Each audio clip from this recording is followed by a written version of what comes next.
those glasses. Come on, everybody, help yourselves and save time. Here we are, Phyllis. Yes. Help yourself. Hey, Sally. Come on, Sally. Come have a drink with me. Excuse us, everybody. Excuse me. Here we are. Sally. Cheers. It's cider. Yeah, I know. It ought to be champagne. But I can't afford it as an amateur golf champion, not on the salary your dad gives me. That was a great match, Bob. Thank you, Phyllis. That last shot in the rough, my heart was in my mouth watching you. Oh, Bob's never nervous when he plays golf. Well, he's nervous enough now. Oh, you could show a little more enthusiasm. Oh, but I'm thrilled you won the cup. I couldn't be more pleased. Well, you don't act as if you were. Would you want me to do a cartwheel or make a speech? I'll take a cartwheel. Sally? You know, you better get changed for the dance. Oh, yeah, I suppose so. Excuse me, everybody. Yes, fine. You treat him badly, you know. Well, he seems to like it. He keeps asking for more. Bob's a darling. You ought to recognize a good thing when you see it. You're lucky. Am I? Maybe I don't want that kind of luck.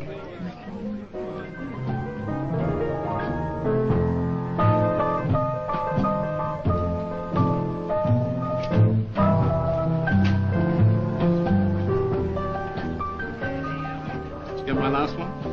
I did. I don't think you should rhyme lips with eclipse. Madam, you have no soul for poetry. Of course I have. If it's good. I taught the boy all I knew. Mark, he's left me far behind. I could never have played the game that he played. Don't you think Fanny looks awfully pretty tonight? Pink always suited her particularly. How about giving me something for the paper, Dick? I'm still short of half a column of local news. News? Even if I had any, I wouldn't dream of giving it to you, Joe. Not since you printed that piece about the loan we refused to. A duty of an editor is to his public. Well, within the law of libel, of course. And you didn't give it to me. I dug it up myself. Yeah, but you could have asked me first. Now, no arguments, you two. More coffee, Dick. Thank you, my dear. Love your new hairstyle. Makes you twice as pretty. Does it? And maybe I wasn't so pretty before. That's not exactly what I meant. What did you mean? Now, what about tomorrow night, Sal? There's a new picture on at the local. I don't know. Mother wants me to go with her to a meeting. Excuse me. Sure. Excuse me. You have a mania for privacy, Dick. You know, a banker's bound by the rules of his profession. If we gossiped about our client's business, how could they trust us? All right, tell us, how's business in general? But you won't quote me? I thought so. You thought what? Nothing ever happens in Deanbridge. Nothing at all. The rest of the world is full of terrible and exciting events, but we are barely alive. My son wins the golf championship, your daughter has a new dress, Mrs. Stanford bakes a new cake for the women's... What's wrong with that? I bake very nice cakes. Nothing. Nothing at all. Oh, except when a barn catches fire, or perhaps somebody gets drunk, and it's a front-page sensation. Isn't that as it should be? At least all our troubles are small. That should make us all feel happy. It doesn't make me happy. I've got a paper to get out. Bob, this is the third time you've cut in after 1 minute. They'll start talking. About the two of us? I hope so. Oh, you're horrible. Tomorrow night? You can always try. Is it true that Elliott's are closing the factory? Why don't you ask them? They did, but they wouldn't talk. I've heard that half the orders have fallen off and the men are standing idle, but... You're a very transparent man, Joe. And even though we've been friends for 30 years... 40. Don't forget, we were 8 years at school together. Joe, we need new blood in this town, new capital, new enterprise. But where's it to come from? It's only the big cities that attract it. Who would come to Deanbridge as an investor? So why not? We've got certain advantages. We're on the main line. We've got lovely countryside. Why shouldn't people come and settle down here? Now, don't quote the pamphlet you wrote for the Chamber of Commerce, Joe. Plenty of towns have the same assets. Hello, Mr. Newton. Hello, my dear. Enjoying Good evening, yourself? Mrs. Sanford. Yes, thank you. Mr. Sanford. Congratulations, young man. I only hope golf won't go to your head. You ought to leave room for other things. Customers' accounts, for instance. Would you like to dance, my dear?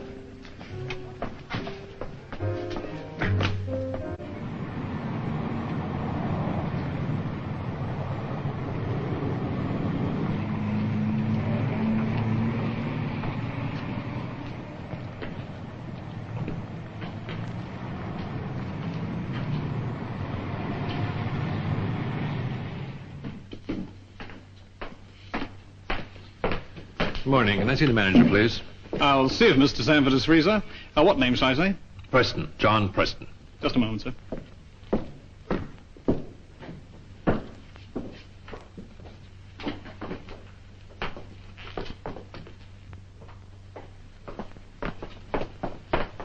Mr. Sanford will see you now, sir. This way, please. Thank you very much.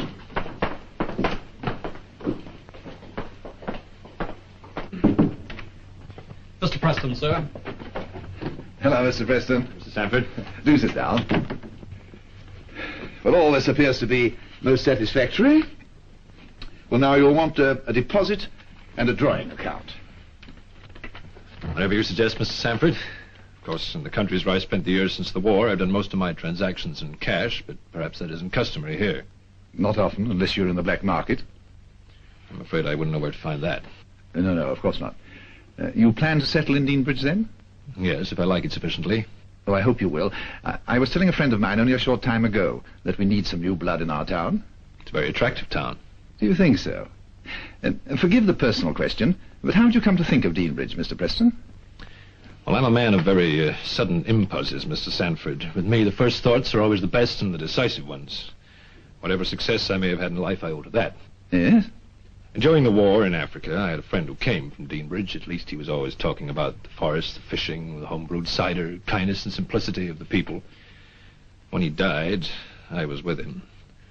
And then later, when I got a little tired of roaming about, the name of Deanbridge came into my mind, so, half in fun, I thought I'd come down here and take a look at it. Well, that's very interesting, Mr. Preston. You see, in the years that I've spent away since the war, I've seen a little bit too much of noise and excitement. That's the reason I came back here, for some peace and quiet. I'm not altogether the idle type, so I guess something will turn up to keep me occupied. Oh, I'm sure it will. In the meantime, if I can be of any help, just let me know. I certainly will. Thank you very much. Goodbye, Mr. Preston. Goodbye.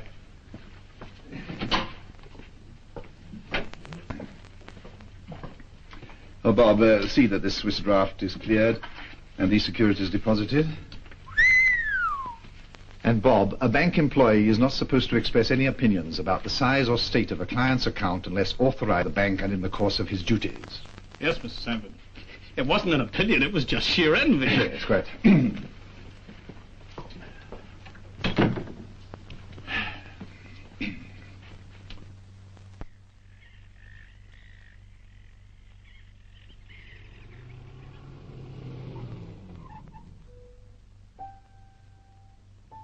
All very well to say you're not interested, but they've been shut in your father's study for almost 2 hours. You know what your father is. I'll have to get it out of him with a chisel. Oh, must be some sort of a business discussion. I know that. For what business can be so urgent that this Mr. Preston turns out of the house right after dinner? Couldn't it have been settled at the bank?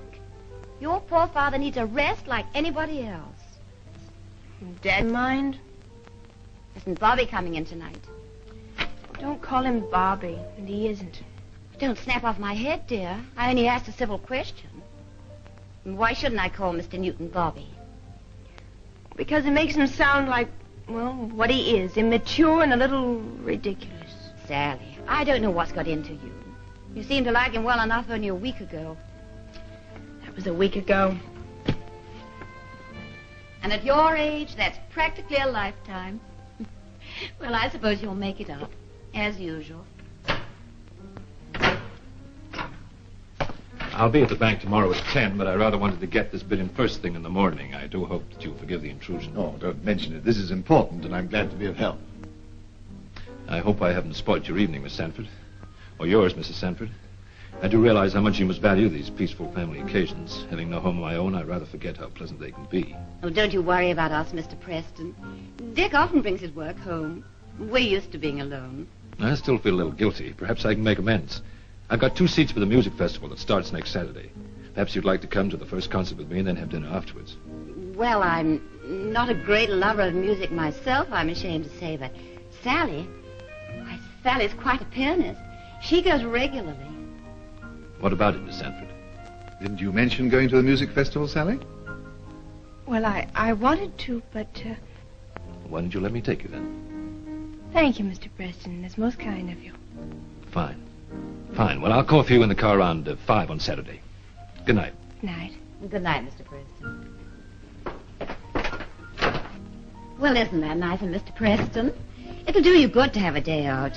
You needn't have been so obvious. Obvious? But I thought it would please you.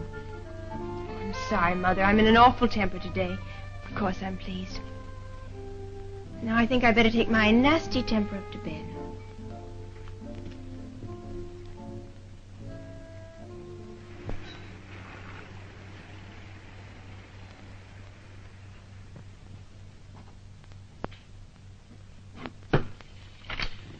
What's that? I want to move in on Monday. You drove a hard bargain, Preston. That's a strange remark for a banker to make. I mean, you're all supposed to have first mortgages where ordinary people wear their hearts. Well, you see, the Elliot family has been in Deanbridge for 200 years. That factory of theirs was started over a century ago. Yes, and seemed to be run along the same lines as in 1800 and something. No, I'm sorry. I've got no sympathy for such people. They're like people who crawl on the roads. They're just as dangerous as the speeders. Progress is necessary, I agree. Still, the Elliots could have got a much better price if they'd waited. Well, I knew they couldn't afford to wait, so whatever price they might have got is quite immaterial. However, please don't think that I'm not very grateful for all the help that you've given me. You've certainly wasted no time, Preston. Less than 2 months in Deanbridge. Bought an office building, a factory, a farm, doubled one investment, made a good profit on another. I told you once that with me the first thoughts were the best, didn't I? Well, this is only the beginning. You and I are going to make Deanbridge a hive of industry yet.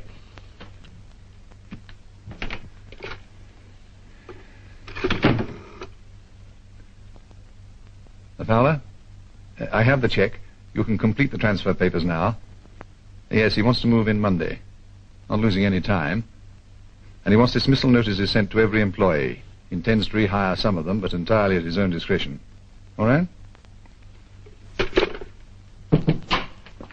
Is it true, Dick? I wish you wouldn't burst in like this, Joe. Is what true? Well, that Preston's bought the Elliot factory, that he's going to manufacture some new synthetic material, that he's dismissing all the old employees. Now, wait a minute. Are you asking questions or telling me? It's news. News at last. I've got something real I can write about. Well, there has been a sale. The rest you must find out from the principals, not from me. Oh, you bankers are like clams.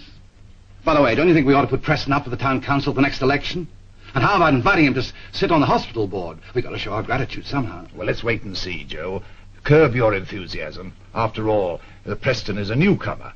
Let's reserve judgment until he fully proves himself. I thought he'd done that to your satisfaction. Well, his financial standing is sound. His plans, though unusual, show considerable vision.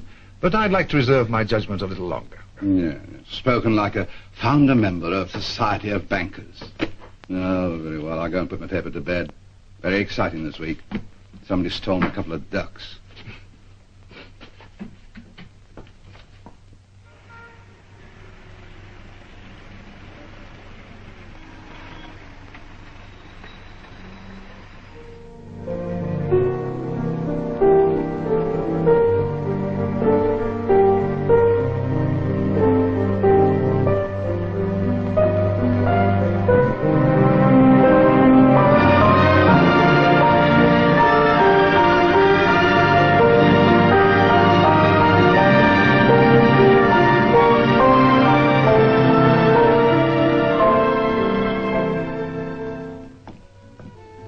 Oh, good evening, Mrs. Sanford. Why, Bob, how nice of you to drop in. Where's Sally? Why, didn't you know? She's gone to the festival concert with Mr. Preston. Oh. But she promised to... I'm sure if she knew she had a previous engagement with you, she wouldn't have forgotten. It wasn't exactly that. I told her I might get a couple of tickets to that amateur show over at Wallingham. I only got them at the last moment. Well, these things sometimes happen, and you know how fond of music Sally is. Yes, I guess they will. Well, I'd better be going. Good night, Bob. And don't take it to heart. Really don't. There are lots of pretty girls in Deanbridge. Why don't you phone Dorothy Gregg? I know she'd be glad to go. Yes, well, good night, Mrs. Sanford. Bouteille de Chambertin, 45. Oui, monsieur. Mais du vrai Chambertin. Certainement, monsieur. If I said something, you suddenly looked rather surprised. No, well, you speak French. like a native. I can assure you any native would know I wasn't a Frenchman in 5 seconds, but sometimes it does help. Did you enjoy the concert? Oh, I loved every minute of it. Excuse me, sir, but there has been a mistake. A mistake? Yes, your table. It has been reserved. You shouldn't have been seated here at all. So if you would care to move to the upstairs... I care to do nothing of the sort. But, sir... There was no reserved sign on this table when we came in. That is most regrettable. What is also most regrettable is your lack of efficiency and bad manners. I don't care if the people who reserved this table eat in the kitchen. Well, really, sir. You heard me. I want no argument. This is our table, and I intend to keep it. Yes, sir. You must forgive the show of temper, but I just cannot bear being bullied by people of that type. It's all right. I just wondered. Yes? Well, do you feel this strongly about everything? Everything worthwhile? Yes. Like a restaurant table? It's a matter of principle. Insolence and bad manners can ruin life. Anyway, let's not talk about that anymore. Tell me about yourself. There isn't much to tell. Truly feminine answer. Well, really, there's nothing very interesting about me. I've lived in Deanbridge all my life. Well, except for one carefully conducted European tour where I and 10 other girls were escorted from one museum to the next church and from one castle to the next ancient monument. Oh, but I did like France. Oh, well, there you differ from me. I hate it. Really? I thought everyone loved Paris. Well, maybe it's because I didn't see it as a tourist, at least not as a willing one. Were you in the war right from the beginning? I was in it far too long, which is why I don't want to be reminded of it, if you don't mind.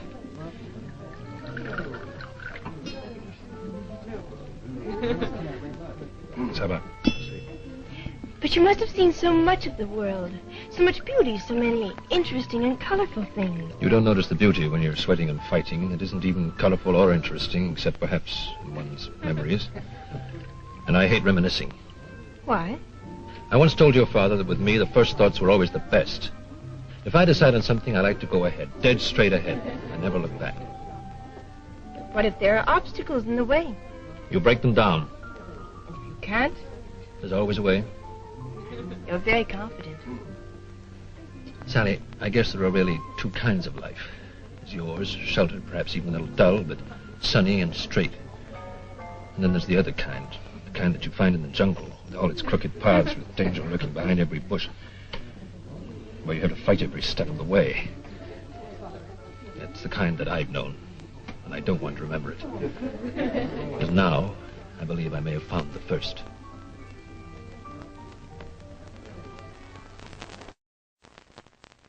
Ours, you see, it's a personal matter. Yes, I thought so. I didn't think you'd be getting so excited about anything to do with the bank. But why don't you come round to the house this evening? I can't do that. That's the last... Well, you see, it's about Sally. Sally? Well, these last 6 months, she's changed. I mean, as far as we're concerned. I know that before she met... Well, what I mean is, well, we had grown up together, and I decided to marry her and no one else. Ever since we started in school together. You decided. What about her? Well, she never said she wouldn't. Bob, you know I like you. Your father and I have been friends for most of our lives. I consider you a very desirable son-in-law. Oh, thank you, Mr. Sanford. But Thank I'm you. not Sally. And though you may consider me an old fogey, I'm not so old-fashioned as to dictate the choice of my daughter's husband. But if you're on my side... I didn't say that. I said I wasn't against you. But it's up to Sally. Well, now, why don't you talk to her? Yeah, I would if I could. I've hardly seen her these last few months. When she isn't playing the piano, she's driving with that Preston. How she can waste time on an old guy like... Preston is 36. No doubt he's ancient to someone of 25 like yourself. He's also a close friend of our family. In the 7 or 8 months since he's settled here, he's done a good deal for all of us. So don't be too critical of him. And now you better get back to your job. Oh, and Bob, I wouldn't give up all hope, you know. Oh, John, everything settled? Yes, we got the contract. Ought to keep us busy for about 18 months. Excellent. And I owe you an apology. Why? Because you were overcautious? That's part of your professional equipment, Dick. I like you all the more for it. I don't like myself. If I hadn't been so, well, doubtful, I'd have taken up a larger share of the financing. Well, there'll be other opportunities, I'm sure. I'm a little tired, Dick. Fools always make me tired. Fools? Well, call them a little too conservative. I convinced them within the first 5 minutes that I could turn out cheaper goods better and more quickly than anybody else, but it would have been beneath their dignity to have seen it then and there. It doesn't matter now. It's all signed and sealed. By the way, don't forget the hospital board meeting tomorrow. What? Don't tell me you forgot about your election last month. Oh, no, of course not.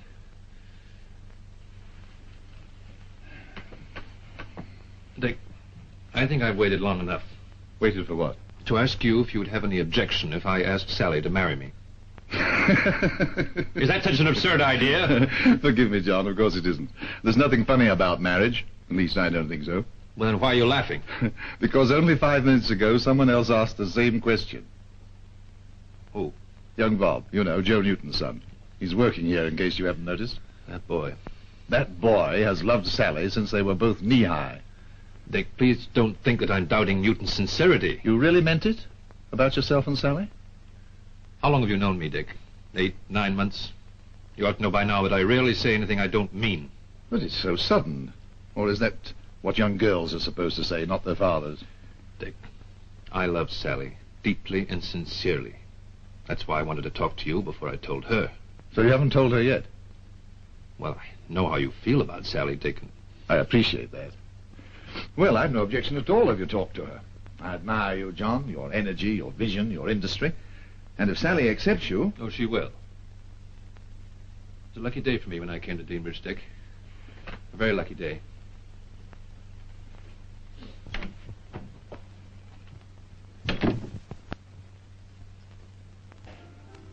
Sally tells me you play bridge, Mr. Preston. Would you like a game now? You know, John, I'm coming to the conclusion that my wife thinks the most important thing in life is a bridge game. By the way, dear, you promised to go through those bills with me before I send out the checks. Dick, we went through them this afternoon. And you know what your handwriting's like. I can't make head or tail of that second page. Couldn't it wait until tomorrow? I don't want to be... Well, come to think of it, I'm not so sure of some of the items myself. Would you excuse us for a few moments, Mr. Preston? Yes, of course.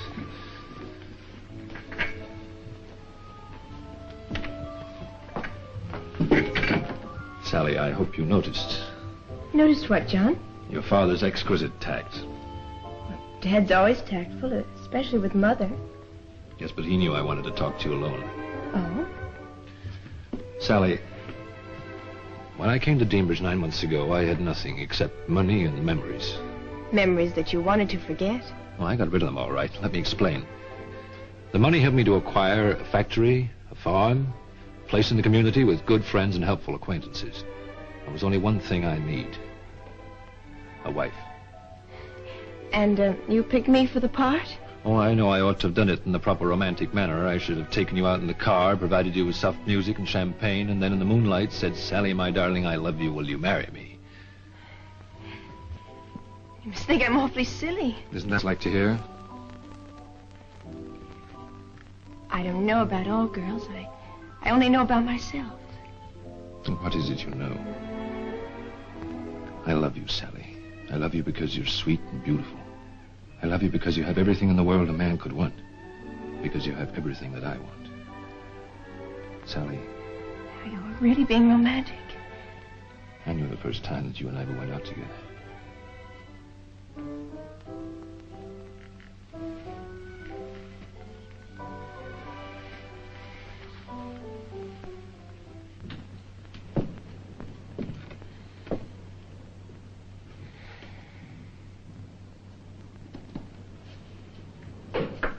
Bob, what are you doing here? I've been waiting For me? for your visitor to leave. Bob, I'm sorry. It's an easy word. You step on somebody's toes, sorry. You wreck a fellow's life, sorry. You're so bitter. How can I talk to you? I don't want to talk. Not words. They mean nothing. Sally, I knew it was real between you and me. You like to pretend the usual girl's game. I didn't mind. But not this. Bob, we're going to be married, John and I. You can't. You can't. You can't prevent it. Sally, he's not for you. There's something strange about him. Something I can't put my finger on. You may think you love him. He may have impressed you. I know that... Bob, what do you know? I'm not much younger than you are, and I'm a woman. What's that got to do with it? Oh, we could argue all night and all next year, and I still couldn't make you understand. I love him, Bob. Now, please go home and don't be angry with me. Anger won't help. I'm not angry with you. I'm angry with him. Well, that's even less reasonable. Reasonable? Is there anything reasonable about... If I could only make you believe that it isn't myself, not my own life I'm thinking about, but yours, that I'm afraid for you. Well, you needn't be, because I'm safe. Safer and happier than I've ever been.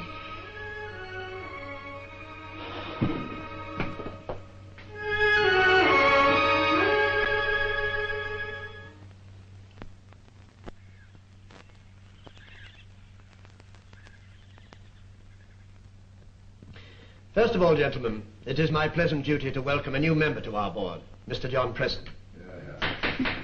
Though a comparative stranger to our community, he has been a most generous benefactor to our hospital and has recently undertaken to guarantee a substantial part of the cost of the building of the new wing. I am sure that he will prove a most valuable asset to the administration of our hospital. Mr. John Preston. Dr. Underwood, gentlemen, there's not very much that I can say except that I'm very conscious of this honor, and I do realize that I must offer more than just material assistance to the work. However, there is just one thing I would like to add.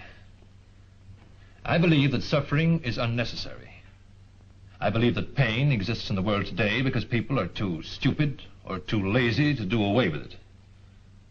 And that is why I believe that the work that we do between these walls is so important and so wonderful. Thank you. The first point on our agenda is the appointment of a part-time consulting psychiatrist. A psychiatrist? But ours is a general hospital. The need has been felt for some time to have an additional ward for nervous and mental diseases.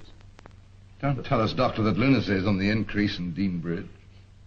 I have no reliable statistics as to that, but our hospital covers a wide area besides the town proper, and it has happened in the past that mental patients have had to be put into the same ward as surgical and other cases.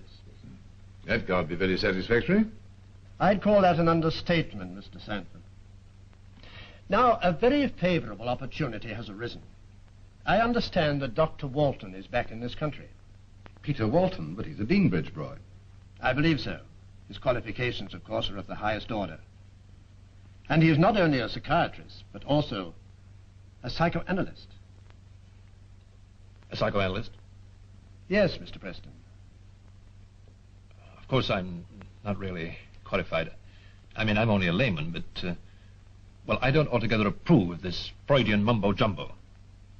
Gentlemen, I can assure you that Dr. Walton not only has an international reputation, but that his books are standard works, according to the experts. And he's a Dean Bridge boy. His father had the best cider mill in the county. That, of course, makes the whole thing quite decisive. Gentlemen, I'm afraid we cannot waste much time on this discussion. We have many points to cover. But I'm quite sure that members can have no real objection to Dr. Walton. Shall we take a vote? Perhaps a show of hands. Will those in favor kindly indicate in that manner?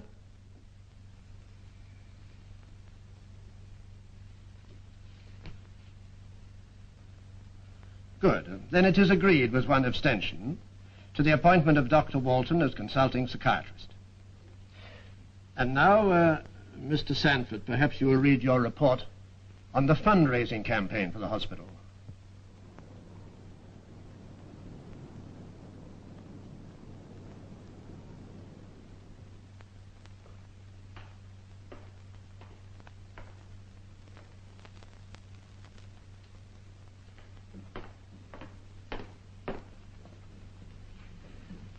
I'd like a word with you, Mr. Preston.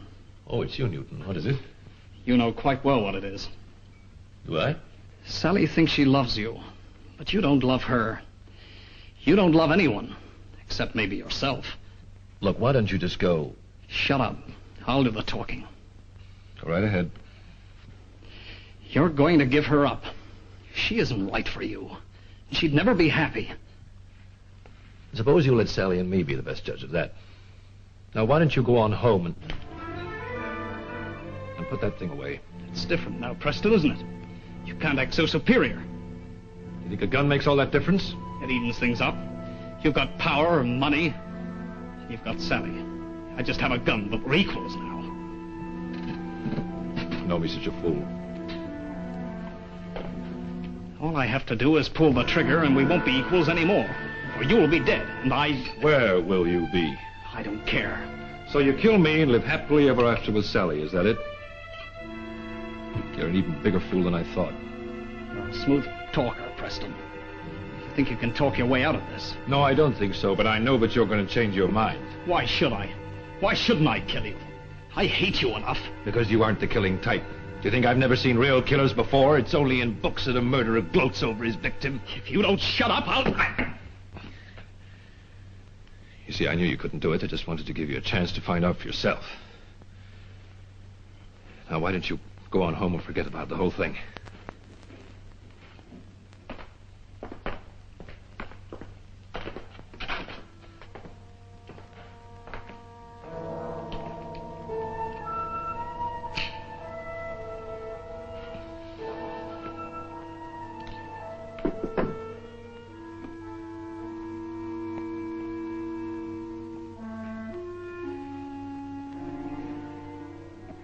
Well, looks just about right to me. Do you think it's dry enough? I don't think anybody will notice. Dr. Walton, I suppose you remember the editor of our local press, Joe Newton? I certainly do. It's nice to see you again, Joe. Well, you must excuse me for a few minutes. This is quite an honor for our little community. A famous man settling here, and a native son at that. Prodigal son, Joe. We're all delighted to have our own prominent psychoanalyst. I'm sure you'll have a great success. You see, everybody in this town loves to talk, but nobody wants to listen, so now... Now you have a man whose profession it is to listen. You think they can afford the luxury? Well, that depends on the right publicity, Peter. Now, look, if you were to write a special article for the Deanbridge Mail on mental hygiene... Hello, dear. Hello. Hello, Doctor. Mother, Mrs. Bringley is dying to ask you some questions about the wedding, and you can answer them much better than I. Excuse me. See you later about that article. Mm-hmm. Cigarette? No, thank you. I don't smoke. John doesn't approve of women smoking. John? John Preston, my fiancé.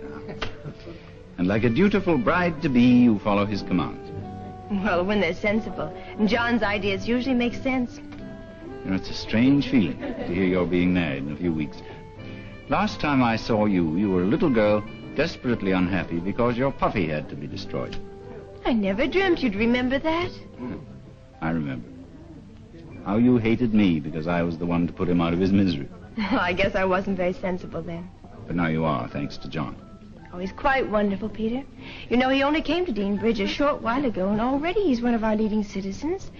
A director of the bank, owner of our largest factory, and a leader in all the charity affairs. A pillar of the community, no less.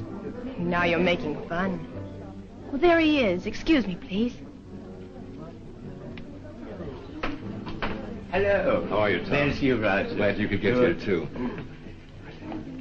Darling, I thought you'd never get here. I'm sorry I couldn't get away from the office any earlier, darling, but I had a couple of buyers there. They went on and on. Dr. Walton, I presume. I'm John Preston, among other things, your landlord. Oh, I didn't realize. Yes, my company owns the building in which you rent your office. As a matter of fact, I had to decide as to whether you were a suitable tenant. I'm glad the decision was favorable. Oh, John's decision was really against his better judgment. He doesn't believe in psychoanalysts. I didn't exactly say that, Sally. I just said I didn't think any human being had the right to invade the mind of another, to pry into the privacy of his thoughts and his dreams. You mean a man's mind is his castle? Yes, exactly.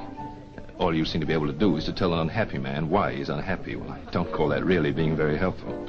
Sometimes when he knows, he's no longer unhappy. However, I'd be the last man to start an argument with my landlord. He might raise the rent.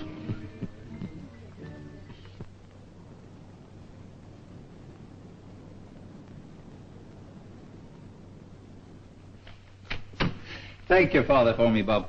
But tell him I don't feel quite up in an article about should grandmothers marry. I don't really think he expected you to. What's wrong?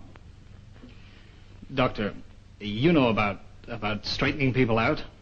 I mean, when they're all confused. Well, I can sometimes help them to do it themselves. I need help.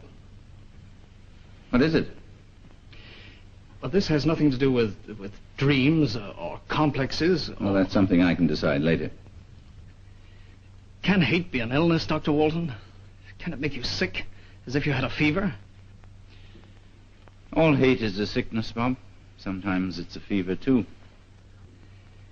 I often feel as if I were choking with it. I want to get away anywhere. But my mother's an invalid. It would kill her if I went away.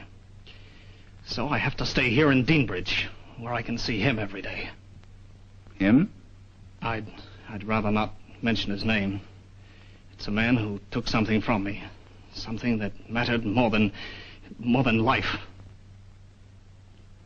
I know. You know? Well, how could anybody know? How can anybody guess what I've had to go through? What I'm going through now? But you're going through it, Bob. You haven't run away yet. I wanted to kill him. I didn't even have the courage to do that. And he laughed at me. He's laughing at me inside every time he sees me. Listen, Bob. I could tell you that time helps, that you'll forget about all this. I could give you nice, easy words about resignation, manliness. But I won't. All I can say is, come and see me whenever you feel like it. It'll probably help you to have someone to talk to who understands your problem. Thank you. Remember, I'll be here. If I'm busy, just wait. I'll be glad to see you anytime. Thank you, Doctor.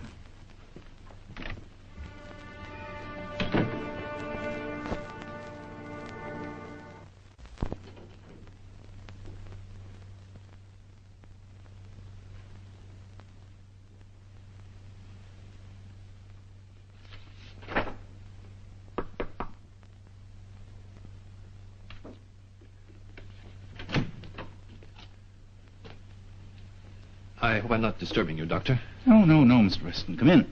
Is this a professional or a private call? I don't exactly know yet. Well, take your time about making up your mind. I finished with the last patient for the day. Doing all right? I've only been here about 10 days. Can't complain. The rent's safe, Mr. Preston. Please don't laugh at me, Doctor. I'd been meaning to come and see you for about a week now, but... Well, I waited, because I had to be sure. Sure of what? As I said to you once before, I don't altogether believe in all this mumbo-jumbo, and I hate things I don't understand. But now, within about a month of my wedding, when I've got to get my head clear and my mind rid of... Rid of what? You've got to help me, Doctor. You know all about dreams, don't you? Well, I've been having very bad dreams lately. We all dream, Mr. Preston. 90% of the time we spend asleep is filled with dreams. Most of us don't remember them very clearly, but many people mistakenly think that they never dream. I'm sure I never did. Until about a week ago. Why don't you make yourself comfortable and we'll talk about it?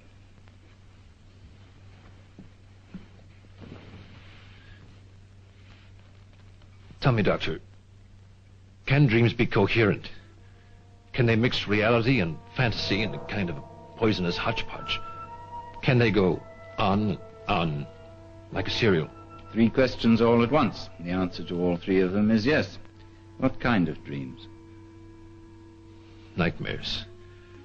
Dreadful, sickening dreams that I can't help remembering. It's got so bad I can't even go to sleep. You won't talk to anybody about this, will you, Doctor? I can be sure of that. I know you consider me little better than a witch doctor, Mr. Preston.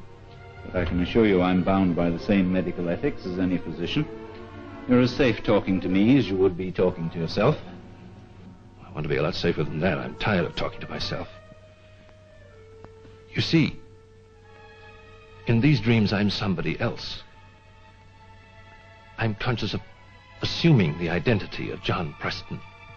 Somebody else? Yes, a criminal. His name, somehow I know, is David Garrity. He deserted in France during the war, became involved in black market deals, made a lot of money. And then when things got too hot, ran away. But how do you know all this in your dream? How is the second identity established? Because there's someone else. A woman. She's more than a friend. Her name, Sylvia. You say you know all this, I mean in your dream. But what happens? What do you do? It's night. I'm alone in the house that I bought for Sally and myself. She doesn't know about it yet. It's a surprise as a wedding present. The wind's howling round the house, battering at the windows.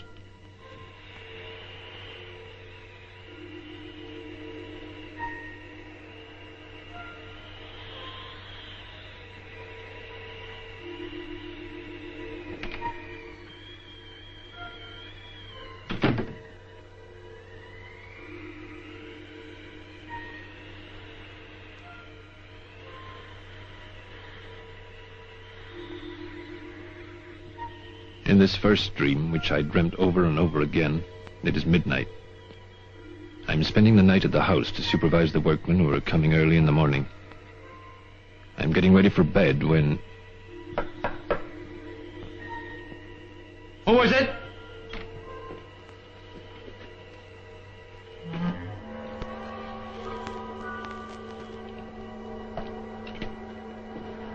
Sylvia. Is that the only welcome I'm going to get, David? Or should I call you Mr. John Preston?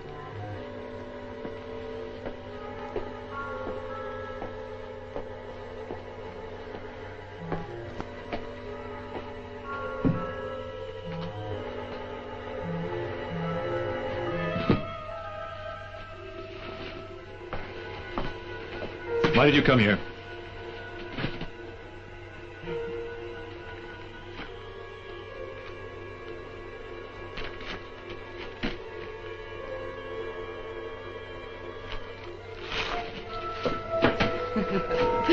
You think you can burn everything like that paper? Oh, no, David. That would be too easy. What do you want? I waited too long for you to send for me. So, here I am. Look, if you think that you can blackmail me... Blackmail? Oh, David, I wouldn't do that. I've only come just to claim my share. Not only of your money, but of your life. And now that I've found you, we must be together. Always. She reached up suddenly and kissed me with the old familiar passion, and then I knew I had to kill her.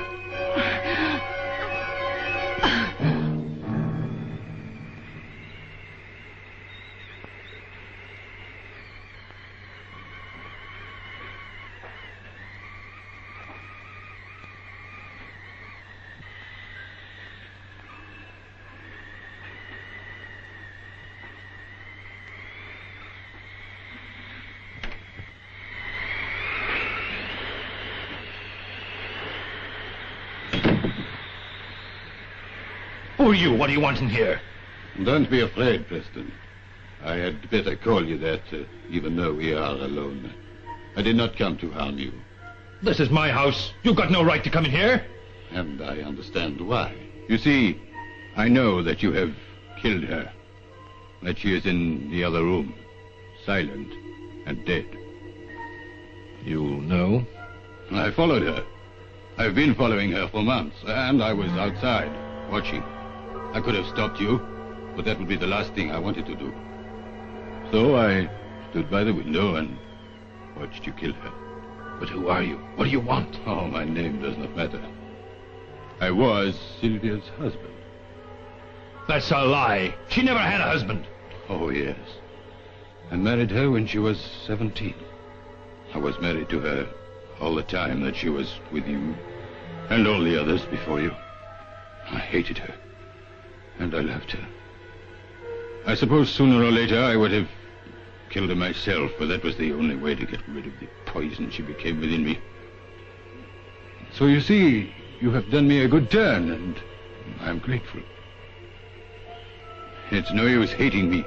It won't help you. We are linked together, you and I, forever. And you must believe this, or you will be very unhappy. I know that you will want to kill me because I know what you have done. Well, don't try it. We are like soldiers fighting on the same front, or men digging their way out of prison together. Stop! I've had enough of this madness. Now get out! Don't be a fool. You have nothing to fear from me, so long as you behave. Now, come on.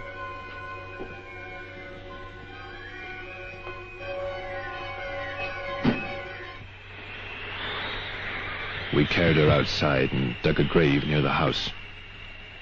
He put the body inside and shoveled earth over it, covering her blonde hair, her face, and her body. Then we leveled the ground and put a few stones over the shallow grave. It didn't take long.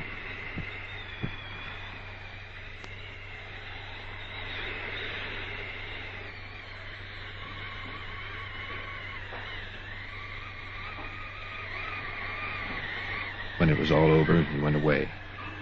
The wind was howling and raging again, and I was alone.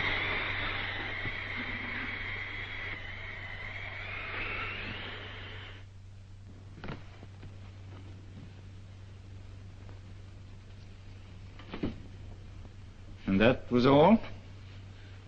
Yes, that was all. What have I done to deserve such nightmares? Why does it have to happen to me? Mr. Preston, was that all of the dream? Yes, it was. I had the same dream. Always the same dream, several times. But that was all. Come along and see me tomorrow. It's important. Same time. I'll be here.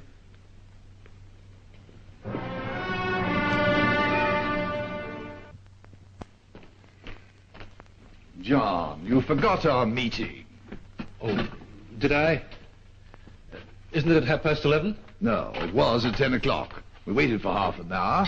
I phoned you, but you weren't at the office. I'm very sorry, Dick. Something very urgent came up at the factory. The factory? But I phoned there, too. You ought to check with your secretary. She said you hadn't been there. Well, I wasn't in this. I was in the designer's room. Oh, I see. Well, anyhow, everything's fine. We're getting that allocation of dyes we wanted. They're pleased with our export figures. Oh, good. John, I've been thinking, why don't you combine business and pleasure and take Sally to Paris instead of Rome? Paris? Well, you speak the language, and Benny can't come over now. You could discuss that new summer order with him personally. Half an hour's talk would do more good than 50 letters. No, Dick, no. But why not? I told Sally once, I will not go to France. Well, she mentioned something, but a few days. I'm sorry, Dick. Maybe later. Well, of course, if that's the way you feel about it.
Operator, would you try to get Mr. Preston's new house, please?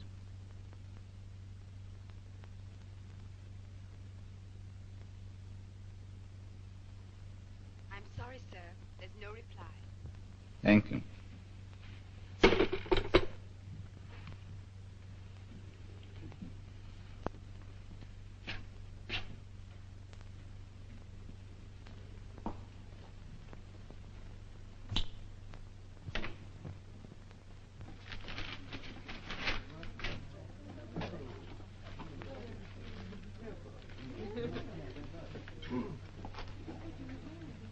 Hello, Preston.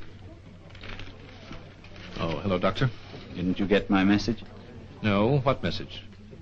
I telephoned you twice at the factory and at the house. Well, I've been very busy, you know. Was it important? I think it was for you. For me?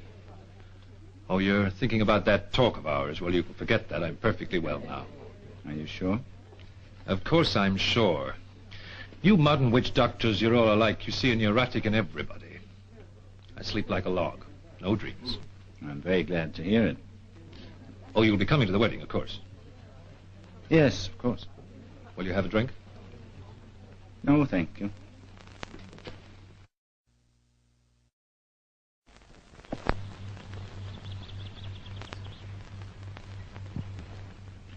Mrs. Dorn, don't you think it's too... Oh, please, Mother, it's the latest fashion. And it fits beautifully. I never saw a more radiant bride. I bet you say that to all the girls. Now just slip it off, dear, and I'll finish the hem. I'll answer it. Yes? Oh, hello, John. Here she is. John? Oh, darling, if you could see it, but you aren't supposed to, not until the day. Oh, my wedding dress, silly. When, tonight? Yes, it's the first festival concert of the year. And it's a kind of anniversary for us, too, isn't it, darling? Oh, I'd love to, and it was sweet of you to remember. All right, I'll be waiting for you. Goodbye.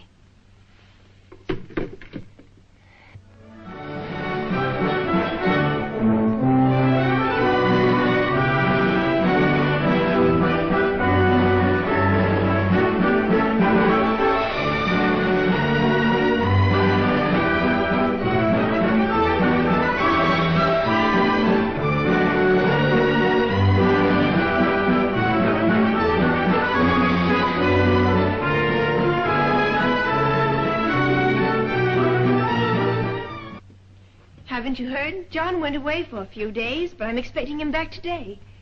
Was it something urgent? Why, yes. Well, Peter, you're a great success. More patience than you can handle. Success, Sally? Mine's a hard-breaking profession. The only measure of my success is whether I can help people, and sometimes I feel that... Tell me, when are you getting married? On the 7th, just 3 weeks. Time's gone so fast, I can hardly believe that You're quite sure, Sally? Quite sure that John is... that you want to marry him? Oh, really, Peter, you sound terribly serious. Of course I'm sure. That's John now, back exactly when he promised. John, darling, what a lucky coincidence. Peter Walton's here. He wants to talk to you. Oh, does he? Well, I'd be glad to talk to him. Make some coffee, darling. Yes, of course. Excuse me, Peter. Hello, Doctor. Taking time out from listening? Hello, Mr. Preston. I had hoped you'd come to see me. I've been waiting for the past 3 days. Waiting for me? Well, I've been very busy. A man who's about to be married has to put his house in order, you know. So I could see you sometime next week. I'm always glad to talk to you anytime. I don't think you should wait that long. Do you have to go out after your patients, Walton? Rope them in like steers? I don't usually do that. Goodbye, Mr. Preston. Oh, would you apologize to Sally for me? I have a patient coming at 5. Oh, yes, of course. Are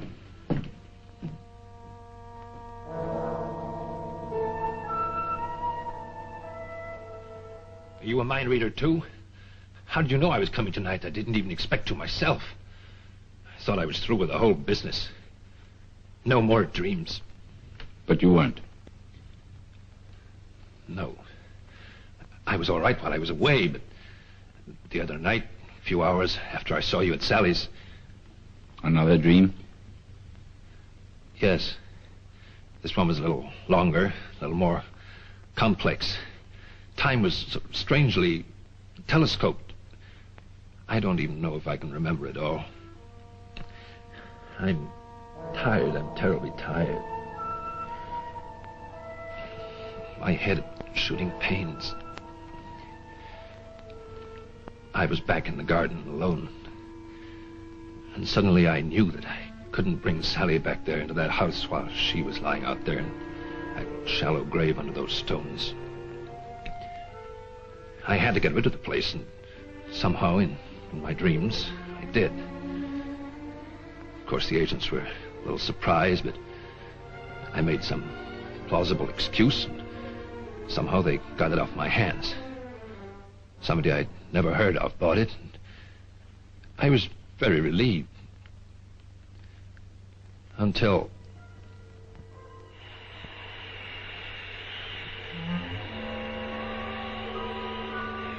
Don't do it, Preston. But I sold the house. I can't risk. I know. I bought it. You bought it? Yes. I want to be near her now that she cannot hurt me any longer. You don't have to worry.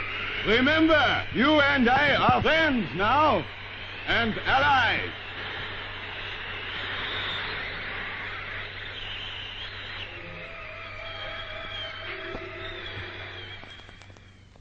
Isn't there anything you can do, Doctor? Isn't there something that you can give me? Some drug? Anything? I could give you something to keep you awake, but how long would that work? Sooner or later you must sleep. Well, then something to make my sleep dreamless. Well, isn't there anything at all that you can do? Can you do nothing at all except listen? Is that all you're learning? Have you ever thought of postponing your marriage, Mr. Preston? No, of course not. Why should I? It's probably nervous strain over work. Some perfectly natural and normal explanation. Well, Dr. Walton, thank you. For nothing.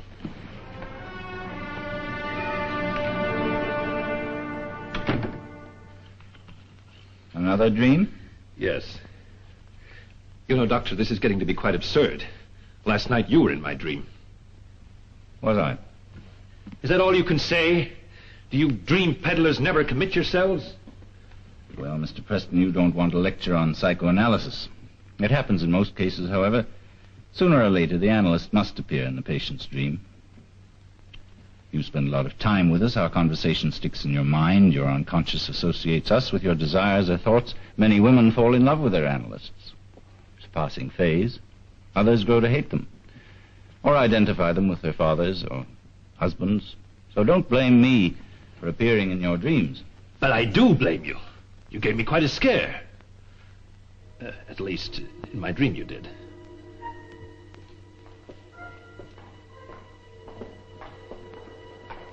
In my dream, it was evening. I was walking, happy and at peace. And suddenly I stopped.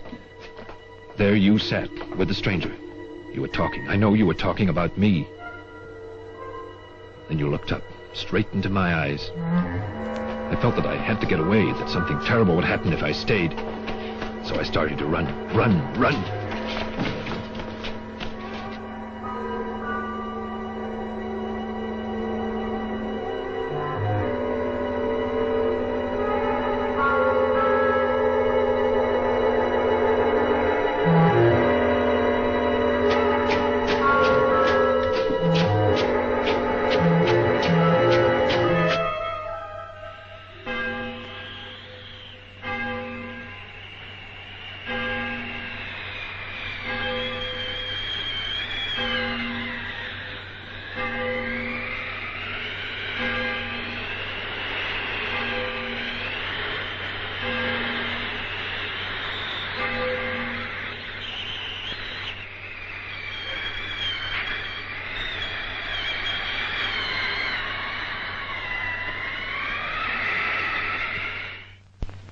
Thank you.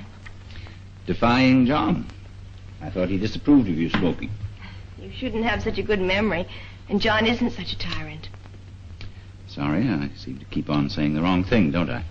Now, to what do I owe the pleasure of this visit? Oh, Peter, please, really, I'm grown up now. I'm not the child you used to know. I realize that. You're grown up, with grown-up worries and inhibitions. What is it you want to know, Sally? Well, you and John, you've been seeing a lot of each other, haven't you? Yes, a certain amount. Is there some trouble? I don't know, Sally. You mean you won't tell me? If I knew, I'd tell you. When I know, I will. You promise? I promise. I was free for 3 nights. And then yesterday, last night, you were in my dreams again, Doctor. I wish you hadn't been. Tell me about it. I went back to the house. I had to see the stranger. I had to find out what he was thinking, what he was doing. About me. About Sylvia.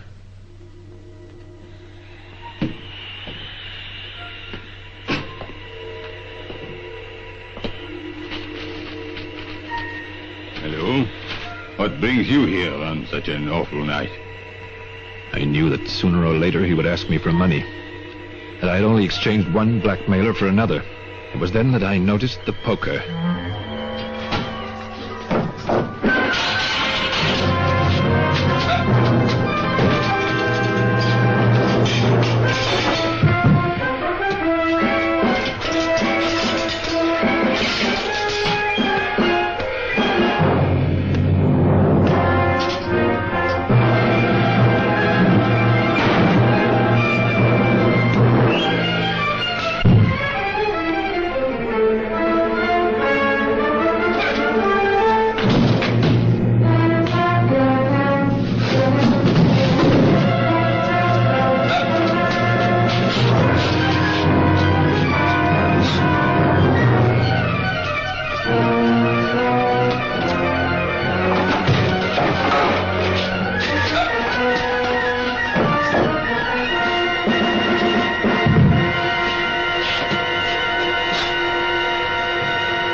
you'll be in my dreams.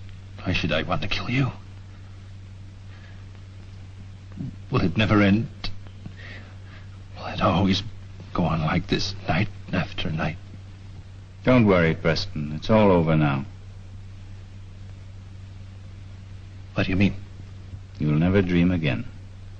Not this dream.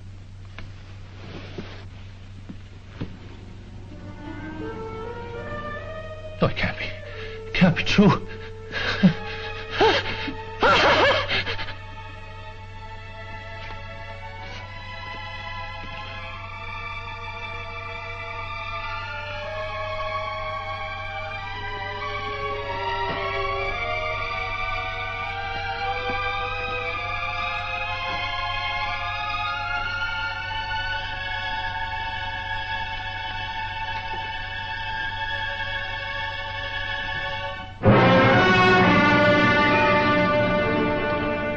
Come along, Sally. I'll get you a drink.